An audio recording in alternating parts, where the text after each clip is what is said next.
السلام عليكم ورحمة الله وبركاته. الحمد لله نحمده ونستعينه ونستغفره ونؤمن به ونتوكل عليه ونعوذ بالله من شرور أنفسنا ومن سيئات أعمالنا. من يهده الله فلا مضل له ومن يضلله فلا هادي له.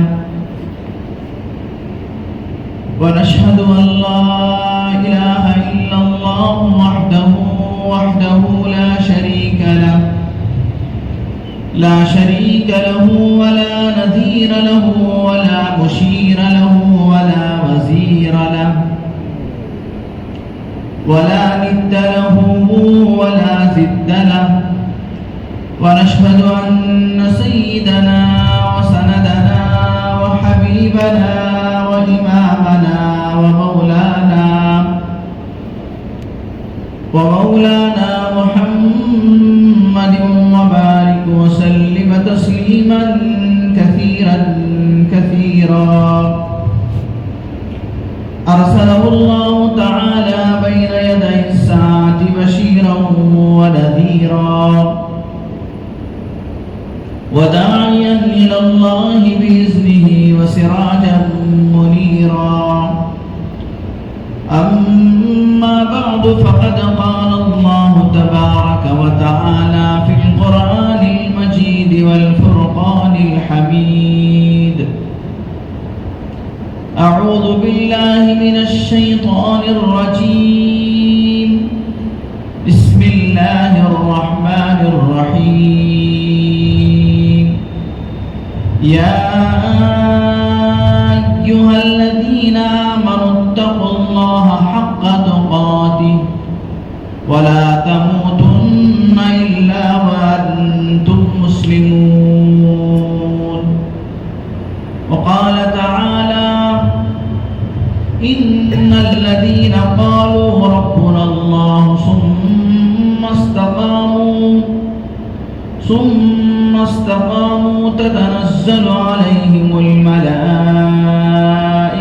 ألا تخافوا ولا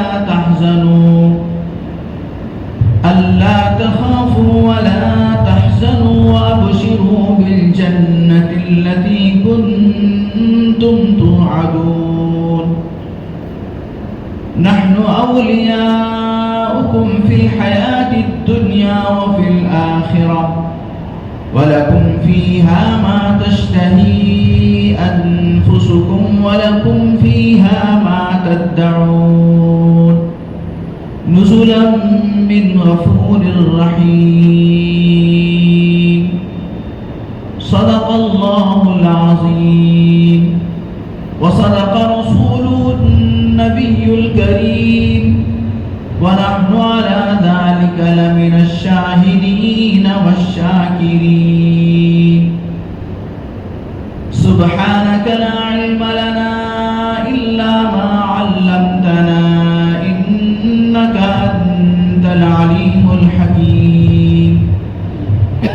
رب اشرح لي صدري ويسر لي أمري واحلل عقدة من لساني يفقهوا قولي. اللهم صل على سيدنا مولانا محمد وبارك وسلم. اللهم صل على سيدنا مولانا محمد وبارك وسلم. اللهم صل على سيدنا مولانا محمد وبارك وسلم تسليما كثيرا.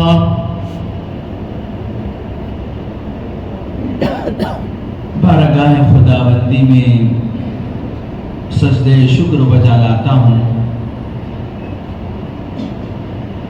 اس پاک پروردگار نے ہم کو بے شمار نعمتوں سے مالا مال فرمایا. اسی نے اپنے فضل سے ایمان جیسی نعمت عطا فرمایا.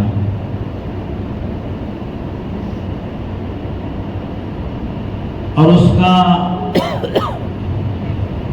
بے انتہا کرم و فضل ہے کہ اس نے امام الانبیاء خاتم النبیین سید المرسلین تاجدار بطحا محمد عربی محمد مصطفیٰ احمد مجتبیٰ حضرت رسول پاک صلی اللہ علیہ وسلم کی امت میں پیدا فرمایا۔ آپ علیہ السلام کی ذات گرامی پر لاکھوں لاکھ کروڑہ کروڑ انگنت تعداد درود و سلام۔ یا رب صلی وسلم دائما ابدا علی حبیبک خیر الخلق کلہم۔ معزز سامعین اکرام، فرزندان اسلام، یہ شوال المکرم کا مہینہ ہے اور آج شوال کی پہلی جمعہ ہے۔ میں نے خطبے کے دوران قرآن مجید کی عظیم الشان 2 آیتوں کی تلاوت کی۔ اللہ جل جلالہ و عم نوالہ اپنے پاک کلام میں بڑے فصیح و بلیغ انداز میں ایمان والوں کو اللہ نے اس بات کی تعلیم دی ہے، یا ایھا الذین آمنوا اتقوا اللہ حق تقاتہ، اے ایمان والوں، اللہ سے جیسے ڈرنے کا حق ہے ویسے ڈر کر زندگی گزارو۔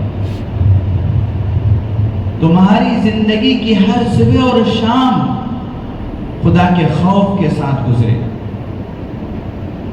تقوی اور طہارت کے ساتھ تمہاری زندگی گزرے، اس لیے کہ تمہارا ایک پروردگار ہے جو تمہاری ہر چیز سے واقف ہے، تمہارے ہر سکنات اور ہر لمحات کو وہ دیکھ رہا ہے۔ یا ایھا الذین آمنوا اتقوا اللہ حق تقاتہ،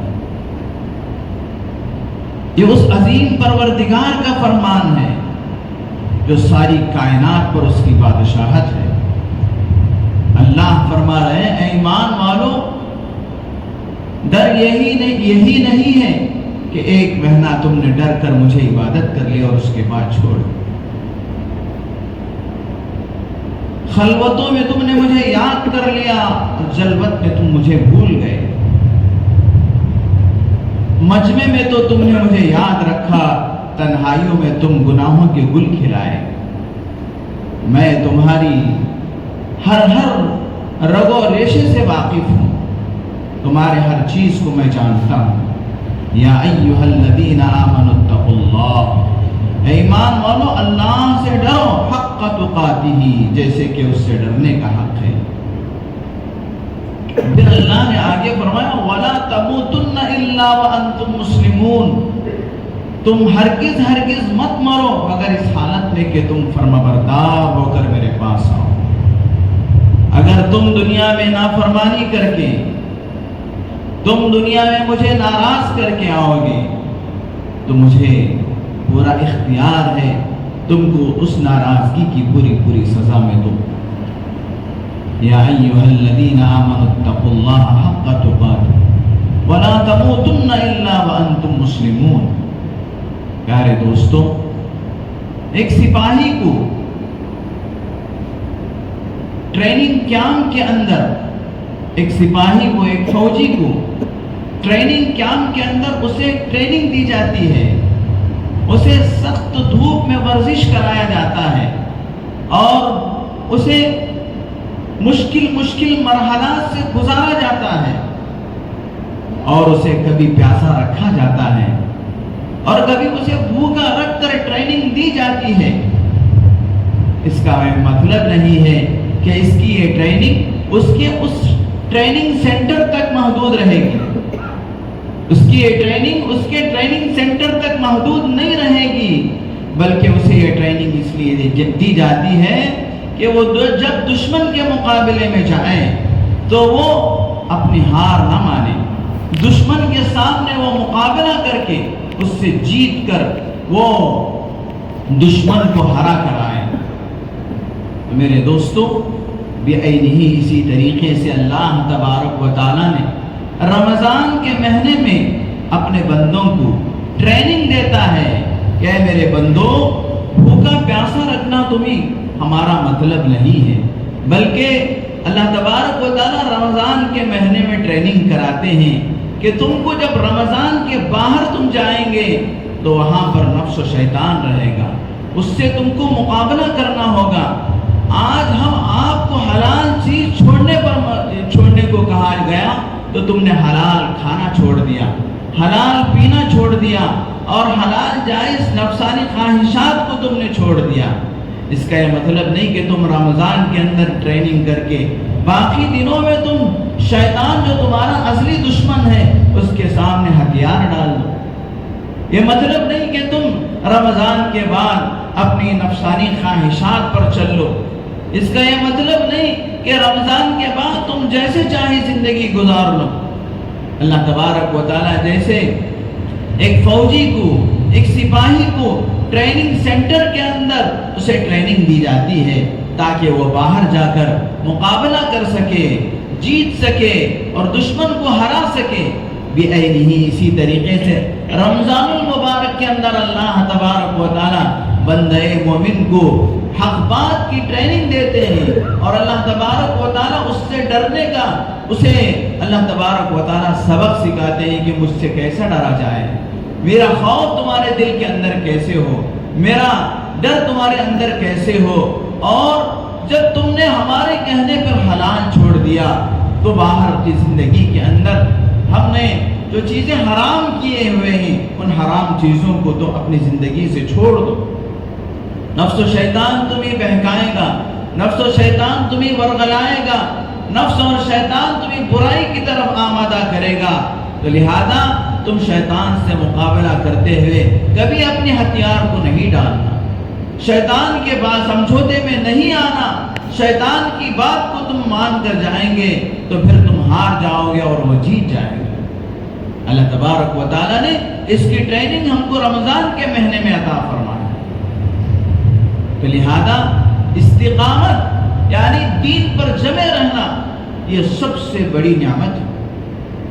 ایک صحابی رسول حضرت سفیان ابن عبداللہ الثقفی رضی اللہ تعالیٰ سرکار دو عالم حضرت محمد الرسول اللہ صلی اللہ علیہ وسلم کی خدمت اقدس میں حاضر ہوتے ہیں اور آپ علیہ السلام سے پوچھتے ہیں، سوال کرتے ہیں، اللہ کے رسول آپ مجھے کوئی ایسی بات بتا دیجئے، کوئی ایسا گر آپ مجھے سکھا دیجئے، کوئی ایسی حکمت عملی آپ مجھے بتا دیں کہ پھر مجھے آپ کے بعد کسی سے پوچھنے کی کوئی ضرورت نہ پڑے۔ وہ حکمت عملی اور وہ گر اور وہ ہنر میری زندگی کے ہر شعبے میں کام آ سکے اور مجھے اس پر چلتے ہوئے، اس پر عمل کرتے ہوئے کبھی ناکامی کا منہ نہ دیکھنا پڑے۔ امام الانبیاء خاتم النبیین حضرت محمد الرسول اللہ صلی اللہ علیہ وسلم کو اللہ نے بے شمار معجزات عطا فرمائے تھے، اس میں سے ایک معجزہ اللہ کے نبی کا یہ تھا کہ آپ جوامع الکلم تھے، بات مختصر ہوتی لیکن اس کے اندر اللہ کے نبی صلی اللہ علیہ وسلم ایسے معانی کے ذخائر بھر دیتے تھے جیسا کہ کہا جاتا ہے سمندر کو کوزے میں بھر دیا، سمندر کو کوزے میں بھر دیا۔ بات بہت مختصر ہوتی لیکن اس کا مطلب تم نکالتے چلے جاؤ اور اس کی باریکیوں میں آپ گھستے چلے جاؤ، آپ کو اتنا ہی ذخیرہ اور اتنا ہی کیا ہے موتیاں آپ کو ملیں گے جتنا آپ چن سکتے ہیں، جتنا آپ اپنے دامن میں بھر سکتے ہیں، جتنا آپ اپنی زندگی کے اندر بسا سکتے ہیں۔ اللہ کے نبی صلی اللہ علیہ وسلم سے صحابی رسول حضرت سفیان ابن عبداللہ الثقفی نے پوچھا، اللہ کے رسول آپ مجھے کوئی ایسی بات بتا دیں کہ جس کے بعد مجھے میری زندگی کے ہر شعبے میں وہ بات، وہ چیز، وہ مشورہ مجھے کام آ سکے۔ تو اللہ کے نبی صلی اللہ علیہ وسلم صرف دو جملوں میں اللہ کے نبی صلی اللہ علیہ وسلم نے اتنی زبردست بات بتائی جیسا کہ سمندر کو کوزے میں بھر دیا گیا۔ آپ نے فرمایا قل آمنت باللہ واستقم، اللہ اکبر۔ اللہ کے نبی نے فرمایا قل آمنت باللہ واستقم، آپ یہ کہہ دیجئے کہ میں اللہ پر ایمان لے کر آیا اور پھر میں اس پر جم گیا. ایمان لانے کے بعد ایمان پر جم جانا، بس میرے دوستو یہ چیز کو ہم اپنے گرہبان میں باندھ لیں گے، اپنے دل کی تہ میں اس کو جما لیں گے کہ میں اللہ کا بندہ ہوں اور اس پر مجھے قائم رہنا ہے. استقامت یہ عربی کا لفظ ہے، یہ قیامن سے نکلا ہوا ہے. اس کا معنی ہے سیدھے کھڑے ہو جانا، لیکن اصطلاح میں، شریعت کی اصطلاح میں کہا جاتا ہے استقامت کسے کہتے ہیں؟ پہاڑ کی چٹان کی طرح کھڑے ہو جانا کہ اس چٹان کے سامنے طوفان کے دھارے آ جائیں تو وہ اپنا رخ بدل لیں گے، لیکن یہ چٹان اپنی جگہ پہ ٹہری رہے گی. تیز ہوائیں اس سے ٹکرائیں گے لیکن یہ چٹان ٹس سے مس نہیں ہوگی. تیز و تند ہواؤں کے جھونکے اس کو ٹکرا کر چلے جائیں گے لیکن یہ چٹان اپنی جگہ پہ مضبوط رہے گی. بارش کے دھارے موسلا دھار بارش اس سے ٹکرائے گا لیکن بارش اس کے استقامت اور اس چٹان سے میرے دوستو مایوس ہو کر وہاں سے گزر جائے گی، اس چٹان پر کوئی اثر نہیں پڑے گا. تو اللہ کے نبی صلی اللہ علیہ وسلم نے فرمایا ایمان لانے کے بعد آدمی ایسے مضبوطی کے ساتھ ایمان پر جمع رہے کہ خواہشات نفس اس سے ٹکر لے لیکن اس کے ایمان میں کوئی جھول نہ آئے. زمانے کی رنگینیاں، زمانے کے تیز و تند ہوائیں اور زمانے کے جھوٹ اور مکر کے اور فریب کے اور کیا ہے میرے دوستو زوردار تھپیڑے اس چٹان سے ٹکر لیں لیکن وہ چٹان ٹس سے مس نہ ہوئے اور وہ زمانے کی باطل اس سے ٹکرا کر پاش ہو جائے لیکن اس چٹان کو کوئی اثر نہ پڑے. تو اللہ کے نبی نے فرمایا ایمان لانے کے بعد ایسے مضبوطی کے ساتھ ایمان پر جمع ہو جاؤ کہ آپ کو زمانے کی تیز و تند ہوائیں اور زمانے کی رنگینیاں آپ کو متاثر نہ کر سکے، ماحول آپ کو متاثر نہ کر سکے، معاشرہ آپ کو متاثر نہ کر سکے. آپ جس حالت میں بھی ہو آپ اللہ کے بندے بن کر رہے، آپ جہاں بھی ہو اللہ تبارک و تعالیٰ کے احکامات تمہاری زندگی میں رہیں. تمہاری نماز پہ کوئی اثر نہ پڑے، تمہاری دکانداری تمہارے نماز پر کوئی اثر نہ ڈالے، تمہارا پیسہ تمہاری دولت تمہارے دین پر کوئی اثر انداز نہ ہو. اللہ کے نبی نے فرمایا کہ ایمان لانے کے بعد آدمی استقامت کے ساتھ رہے، یہ اس کی سب سے بڑی کرامت ہے. حضرت جنید بغدادی رحمت اللہ علیہ بہت بڑے اللہ والے گزرے ہیں جن کا نام نامی ہر کوئی ان کا نام سن رکھا ہے. بہت بڑے اللہ والے، ان کے پاس ایک آدمی ان کی بزرگی کو سن کر اور ان کے مقام و مرتبے کو سن کر حضرت کی خدمت میں جا کر رہنے لگا. تقریباً اس نے 3 سال حضرت کے پاس رہا، حضرت جنید بغدادی رحمت اللہ علیہ کے پاس، اور وہ آپ کی صبح شام کو دیکھتا رہا. وہ تو یہ تصور لے کر آیا تھا کہ یہ اللہ کا ولی ہے، یہ بزرگ ہیں، یہ اللہ تبارک و تعالیٰ نے ان کو اتنا مقام دیا ہے کہ ان کا چرچا سارے 4 تانگے عالم کے اندر ہے، تو ان سے بہت سارے کشف و کرامات صادر ہوتے ہوں گے، یہ ہواؤں میں اڑ رہے ہوں گے، یہ پانی پہ مصلی بچھا کر نماز پڑھ رہے ہوں گے. تو ان کی کرامتوں کو دیکھنے کی نیت سے حضرت کے پاس آ کر ٹھہرا. 3 سال ٹھہرا لیکن اس نے حضرت سے کوئی کرامت کو ظاہر ہوتے ہوئے نہیں دیکھا. نہ ہوا میں اڑ رہے ہیں، نہ پانی پہ چل رہے ہیں، نہ فلاں کر رہے ہیں. تو اس نے حضرت سے کہا کہ حضرت میں اب واپس جا رہا ہوں، میں جس مقصد کے لیے آیا تھا وہ مقصد مجھے حاصل نہیں ہو سکا. حضرت نے پوچھا کہ بھائی آپ جا سکتے ہیں لیکن بتاؤ تو صحیح کہ آپ کون سے مقصد کے لیے یہاں آئے تھے، آپ کے دل کے اندر کیا ارادہ تھا. اس نے کہا کہ حضرت میں نے آپ کا بڑا نام سنا تھا، آپ بڑے اللہ والے ہیں اور آپ بڑے فلاں ہیں، تو میں نے سوچا کہ آپ سے بہت سارے کشف و کرامات ظاہر ہوں گے، میں ان کشف و کرامات کو دیکھنے کے لیے آیا. حضرت نے کہا کہ بھائی میرے سے تو کوئی کشف و کرامت آپ نے نہیں دیکھا، لیکن آپ مجھے یہ بتا کر جائیں کہ یہ 3 سال کی زندگی تم نے میرے پاس گزارا، مجھے اللہ کا واسطہ یہ بتا دیں کہ میری زندگی کے اندر کوئی چیز شریعت اور سنت کے خلاف آپ نے دیکھا؟ کوئی چیز نماز میں ہو، زندگی کے کسی بھی شعبے میں ہو، معاشرے میں ہو، معاملات کے اندر ہو، اخلاق کے اندر ہو، اور لین دین کے اندر ہو، اور اللہ کی عبادات کے سلسلے میں کوئی چیز تم نے اگر اللہ کے حکم اور نبی حضرت محمد الرسول اللہ صلی اللہ علیہ وسلم کے خلاف دیکھا ہو تو مجھے بتا دیں۔ اس نے کہا کہ حضرت قسم خدا کی، میں نے اس پورے 3 سال کے عرصے میں نہ آپ کو کبھی اللہ کے حکم کے خلاف اور اللہ کے نبی حضرت محمد الرسول اللہ صلی اللہ علیہ وسلم کے طریقے کے خلاف میں نے کرتے ہوئے نہیں دیکھا۔ تو حضرت نے فرمایا الاستقامت فوق الکرامہ، استقامت اللہ کے دین پر جم جانا، اللہ کی اطاعت و فرما برداری کو حضرت نبی پاک صلی اللہ علیہ وسلم کے طریقے پہ پورا کرنا، یہ کرامت سے بڑھ کر ہے۔ یہ سب سے بڑی کرامت ہے کہ آدمی کے اندر اللہ کا حکم آ جائے اور نبی کا طریقہ آ جائے۔ تو حضرت نے فرمایا یہ کرامت سے بڑھ کر ہے۔ حضرت رابعہ بصریہ رحمت اللہ علیہ فرمایا کرتی تھی کہ ہواؤں پہ اڑنا کوئی کرامت نہیں، وہ تو کیا ہے چھوٹی سی چڑیا بھی ہوا میں اڑ لیتی ہے، اور پانی پر چلنا یہ کوئی کرامت نہیں کہ پانی پر تنکا بھی تیر لیتا ہے، پانی پر تنکا بھی تیر لیتا ہے۔ سب سے بڑی کرامت یہ ہے کہ اللہ کا حکم اور نبی کا طریقہ زندگی سے نہ چھوٹے۔ میرے دوستو، یہ رمضان کا مہینہ اللہ تبارک و تعالی ہمیں اسی لیے دیا تھا کہ اس کے اندر تم پریکٹس کرو، اللہ کے دین پہ چلنے کی پریکٹس کرو۔ اس پر اللہ تبارک و تعالیٰ نے رمضان کے مہینے میں ہمیں روزوں کے ذریعے سے بھوکا رکھا۔ اس کا مطلب یہ ہے کہ بھوک سے ہم مر جائیں گے لیکن حرام نہیں کھائیں گے، اللہ کے ناجائز چیزوں کی طرف ہاتھ نہیں بڑھائیں گے۔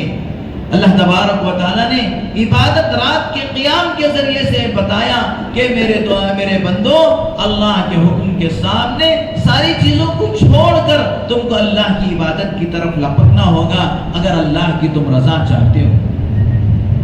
لمبے لمبے سجدے، لمبا قیام اللہ نے اس لیے کرایا کہ زندگی میں جو 5 وقت کی نماز ہے اس کو تم مت چھوڑنا، تم نماز کے عادی بنو، اللہ کے سامنے کھڑے ہونے کے عادی بنو۔ اس لیے میرے دوستو، یہ کوئی عقل مندی نہیں کہ سپاہی فوجی سینٹر کے اندر تو خوب مشق کرتا ہے، خوب ورزشیں کرتا ہے، بڑی بڑی چھلانگیں لگاتا ہے اور بڑے بڑے کمندوں کو پکڑ کے کہ اس کے اندر اپنا کرامت دکھاتا ہے، لیکن سینٹر کے باہر جا کر، اس کا جو سینٹر ہے اس کے باہر جا کر دشمن کے سامنے ہتھیار ڈال دے، اس کو سپاہی نہیں کہتے، اسے فوج میں نہیں رکھا جاتا، اور یہ آدمی ملک کا وفادار نہیں کہلائے گا۔ نہیں اسی طریقے سے رمضان میں تو ہم نے عبادت کر لی، رمضان میں تو ہم نے اللہ کی بات کو مانا، رمضان میں تو ہم نے اللہ کے حکم پر بھوکے رہے، پیاسے رہے، اور اللہ کے حکم پر ہم نے تراویح پڑھی۔ رمضان کے باہر کو جو زمانہ ہے وہ اصل دشمن سے مقابلے کا زمانہ ہے۔ یہ سینٹر یعنی جو ہمارا کیا ہے فوجی سینٹر ہوتا ہے، اس سے باہر نکل کر دشمن سے مقابلہ کرنے کا زمانہ ہے۔ شیطان رمضان میں تو بند ہو جاتا ہے لیکن رمضان کے بعد وہ آزاد ہو جاتا ہے، ہمارے ہر عمل کے اندر وہ دخل دینے لگتا ہے۔ نماز پڑھنے کے لیے ہم جائیں تو وہ رکاوٹ بنتا ہے، نفس و شیطان ہمیں نیک اعمال کرنے سے روکتے ہیں، لیکن میرے دوستو، بندہ مومن وہ اللہ کا سپاہی، وہ اللہ کا بندہ وہی کہلائے گا جو ان نفس و شیطان کا مقابلہ کر کے ان کو کیا ہے میرے دوستو ہرا کر یہ اللہ تبارک و تعالیٰ کے احکام کی طرف آئے اور یہ اللہ تبارک و تعالیٰ کے احکام کے ذریعے سے جیت جائے، اسے اصل سپاہی کہا جائے گا۔ تو لہذا میرے دوستو، اللہ تبارک و تعالیٰ قرآن مجید میں فرماتے ہیں ان الذین قالوا ربنا اللہ ثم استقاموا، بلا شبہ وہ میرے بندے جو کیا ہے اللہ کو اپنا رب کہا، ربنا اللہ، اللہ ہمارا رب ہے. یہ صرف میرے دوستوں زبانی جمع و خرچ کی بات نہیں ہے. جب اللہ تبارک و تعالیٰ کے احکام پر چلنے کا موقع ہے، استقاموا ان الذین قالوا ربنا اللہ ثم استقاموا، پھر کیا ہے اللہ تبارک و تعالیٰ کا رب ہونے کا جو تم نے دعویٰ کیا ہے اس کو پورا کرنے کا جب تمہیں موقع آئے تو پوری استقامت تمہیں دکھانا پڑے گا، پوری استقامت دکھانا پڑے گا. کیسی استقامت میرے دوستوں؟ کہ جس سے اللہ تبارک و تعالیٰ راضی ہو جائے. اور اللہ فرماتے ہیں جب تم اللہ تبارک و تعالیٰ کے دین کے لیے چٹان بن کر کھڑے ہو جاؤ گے، تتنزل علیہم الملائکہ، ہم ملائکہ کو تمہارے پاس بھیج کر تمہاری مدد کروائیں گے. ایسا نہیں کہ بندہ اپنے طرف سے کچھ کر لے، بلکہ اللہ تبارک و تعالیٰ جب بندہ اللہ کی ماننے پر ٹھان لیتا ہے تو اللہ اپنی مدد بھی بھیجتے ہیں، اپنے فرشتوں کو بھی اس کی مدد کے لیے بھیجتے ہیں. اللہ تبارک و تعالیٰ اس کی مدد کرواتے ہیں. تتنزل علیہم الملائکہ، پھر اللہ آگے فرماتا اللہ تخافوا ولا تحزنوا، تم کیا ہے نہ خوف کرو اور نہ ہی غم کرو. خوف میرے دوستوں اس بات کا ہوتا ہے جو آئندہ کی چیز ہے کہ میرا کیا ہوگا، میری کمائی کا کیا ہوگا، میرے بیوی بچوں کا کیا ہوگا. اللہ تبارک و تعالیٰ فرماتے ہیں تم خوف کرنے کی ضرورت نہیں ہے، تمہارے مستقبل کے ہم نگہبان ہو جائیں گے. اور نہ تم غم کرو، یعنی جو چیزیں گزر گئی ماضی کی چیزیں ہیں ان چیزوں پر بھی تمہیں غم کرنے کی ضرورت نہیں. اگر تم دنیا سے چلے جاؤ گے تو تمہارے پیچھے ہم تمہارے بچوں کے نگہبان بن جائیں گے، تمہارے کام و کاج کے ہم ذمہ دار بن جائیں گے، ہر طرح سے تمہارے لیے تمہاری ہم مدد کریں گے. نہ تمہارے لیے مستقبل کے خوف کی ضرورت ہے، نہ ماضی کے غم کی ضرورت ہے، ہر چیز کے لیے ہم کافی ہو جائیں. ثم استقاموا تتنزل علیہم الملائکہ اللہ تخافوا ولا تحزنوا وابشروا بالجنہ، اور ہم تم کو جنت کی بشارت سناتے ہیں. وابشروا بالجنۃ التي كنتم توعدون، جس جنت کا ہم نے تمہارے سے وعدہ کیا ہے وہ جنت ہمیں تمہیں عطا فرمائیں گے، اور اس کی نعمتیں ہم تم کو عطا فرمائیں گے. اور میرے دوستو استقامت پر اللہ تبارک و تعالی ایسی نعمتیں عطا فرمائیں گے جس کا ہم وہم و گمان نہیں کر سکتے. دنیا کی تاریخ میں ایک ایسا انسان گزرا ہے جس کو حجاج ابن یوسف کے نام سے یاد کرتے ہیں. میرے دوستو حجاج ابن یوسف اس کے بڑے اچھے صفات بھی تھے، اس کے اندر بہت ساری خوبیاں بھی تھیں، لیکن زمانے کا مشہور ظالم بھی تھا. کتابوں کے اندر لکھا ہے، ابن کثیر رحمت اللہ علیہ نے اور امام طبری نے اس واقعے کو اپنی کتابوں میں بیان کیا ہے کہ حجاج ابن یوسف جو عبد الملک ابن مروان کے زمانے میں مکہ مکرمہ اور مدینہ منورہ اور طائف وغیرہ کا وہ گورنر تھا. چنانچہ تہجد کے اندر وہ ایک رکعت میں 10 پارے قرآن مجید کے پڑھتا تھا، ایک رکعت میں 10 پارے قرآن مجید کے پڑھتا تھا تہجد کی نماز میں. اور میرے دوستو اتنا فصیح و بلیغ تھا، اللہ تبارک و تعالیٰ نے اسے ایسی فصاحت و بلاغت دیے تھے کہ اس کے خطبات اور اس کے بیانات سے ایک بڑا مجمع متاثر ہوتا تھا. اور میرے دوستو اسلام کی فتوحات کا وہ خوگر تھا، چنانچہ اس کے زمانے میں مجاہدین چین تک پہنچ چکے تھے، ملک چین تک مجاہدین اسلام کی رسائی ہو چکی تھی. اس کے باوجود میرے دوستو بڑا ظالم تھا. جس طرف ایک طرف موسیٰ بن نصیر اور محمد بن قاسم کافروں کی گردنیں اڑا رہے تھے، تو یہ اللہ والوں کی صحابہ اکرام اور تابعین کی گردنوں کو اڑایا کرتا تھا.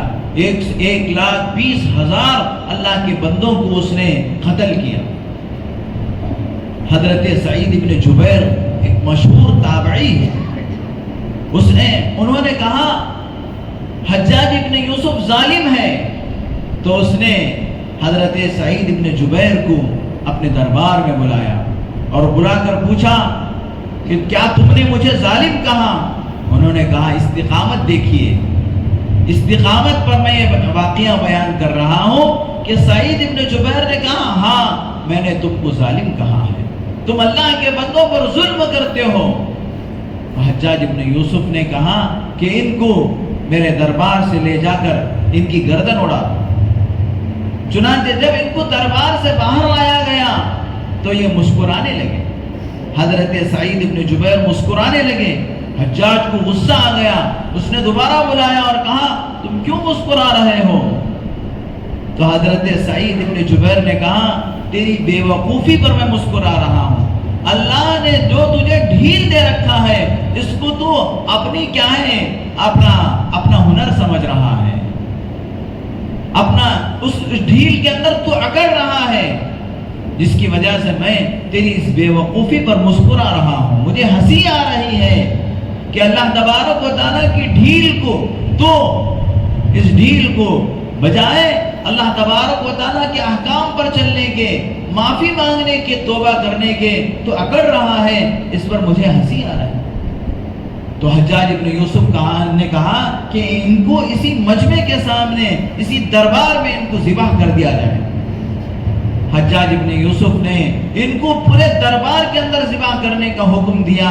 تو حضرت سعید ابن جبیر کو جب ذبح کرنے کے لیے ان کے گلے پر چھری رکھی گئی تو وہ اللہ سے دعا کرنے لگے، اے اللہ میرے چہرے کو میں اپنا چہرہ قبلے کی رخ کی طرف کرتا ہوں، اے اللہ میں تجھ سے میں اپنی رضا کو طلب کرتا ہوں۔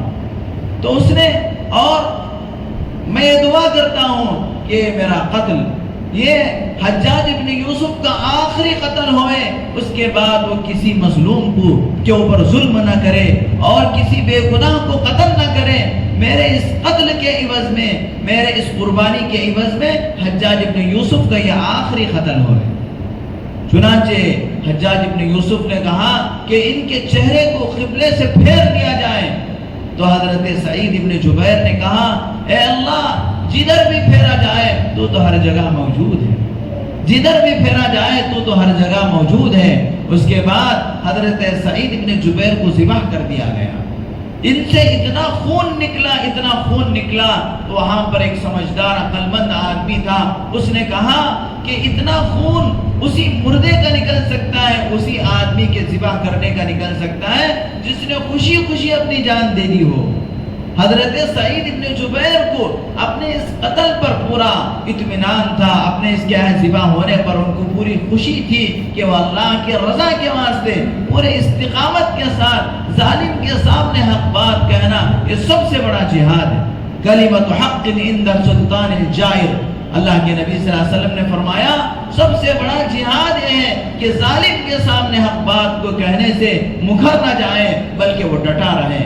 تو انہوں نے اس ظالم حجاج کے سامنے حق بات کو کہا، جس کی وجہ سے ان کو ذبح کر دیا گیا اور ان کا اتنا خون نکلا، اتنا خون نکلا کہ دریا کے کنارے سرخ ہو گئے۔ چنانچہ اس کے بعد حجاج ابن یوسف اس کا 40 دن کے اندر ایسا حشر ہوا کہ اللہ تبارک و تعالیٰ نے اس کو ایک ایسی بیماری میں مبتلا کر دیا جس کو زمہریری کہا جاتا ہے۔ اس کے دل کے اندر سے ٹھنڈک نکلتی تھی اور اس کا بدن کانپ جاتا تھا، تھرا جاتا تھا۔ چنانچہ وہ اس سردی کو اور اس ٹھنڈک کو دور کرنے کے لیے انگیٹھیاں جلانے کا حکم دیتا کہ انگیٹھیاں جلا کر مجھے گرماہٹ پہنچایا جائے، اور اس کے سامنے انگیٹھی جلا کر اتنا قریب کر دیا جاتا کہ اس کا چمڑا جل جاتا، پھر بھی وہ تھراہٹ سے باز نہیں آتا تھا، اس کا بدن تھراتا رہتا تھا۔ چنانچہ بڑے بڑے حکیموں کو بلایا گیا علاج کرنے کے لیے، لیکن اللہ کے ایک ولی کی بد دعا اسے لگ چکی تھی۔ چنانچہ میرے دوستو اس ایک حکیم نے، اسے سرطان کی بیماری پیدا ہو گئی۔ ایک حکیم نے ایک گوشت کا ٹکڑا دھاگے میں باندھ کر اس کے حلق میں اتارا تو اس گوشت کے ٹکڑے کے ساتھ اس کے پیٹ سے ایسے کیڑے نکل کر آئے کہ جس کی بدبو میرے دوستو تقریباً 1 میل دور چاروں طرف پھیل جاتی، جس کی وجہ سے سارے لوگ اسے چھوڑ کر بھاگ جاتے، سارے لوگ اسے چھوڑ کر بھاگ جاتے۔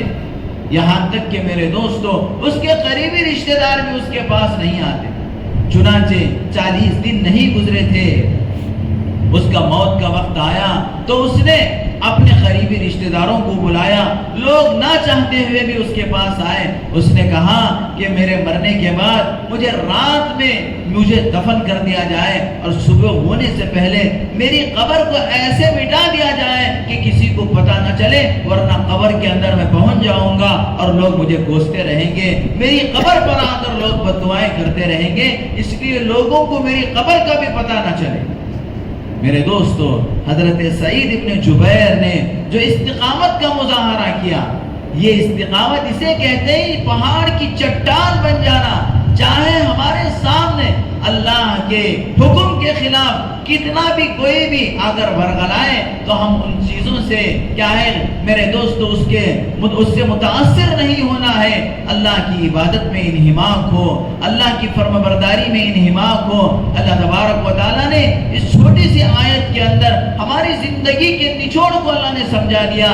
یا ایھا الذین آمنوا اتقوا اللہ حق تقاتہ، اے ایمان کے رکھنے والوں اللہ سے ایسے ڈرو جیسے اللہ سے ڈرنے کا حق ہے۔